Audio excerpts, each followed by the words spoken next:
Lesson plan is about fluency instruction. This lesson plan is for the first grade, and it is applicable with Common Core standards for fluency reading for first graders.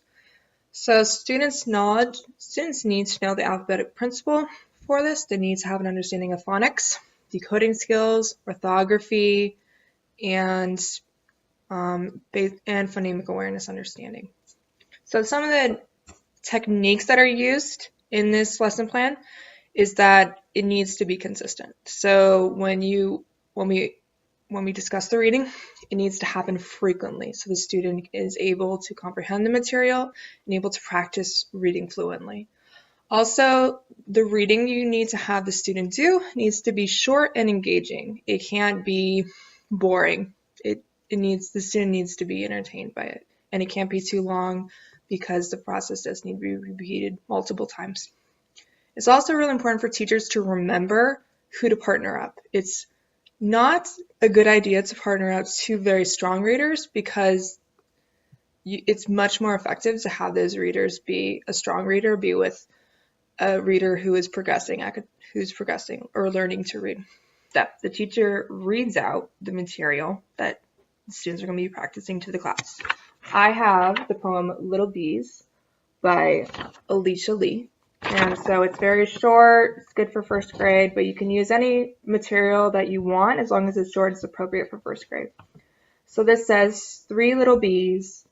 So the teacher then would read this, whatever they're reading to the class, 3 times slowly. And when the teacher is reading the text, the students will be following along with their fingers, so they're actively engaged. So this says 3 little bees up in the trees, drinking cups of tea. They sat on their knees. One little bee said, "Why don't we go see our neighbors and offer them some tea?" They left their seats and got their treats. They flew to the friends up and down all the streets. 3 little bees, happy in trees, feel it's good to help their friends in need. This is the poem they'd read.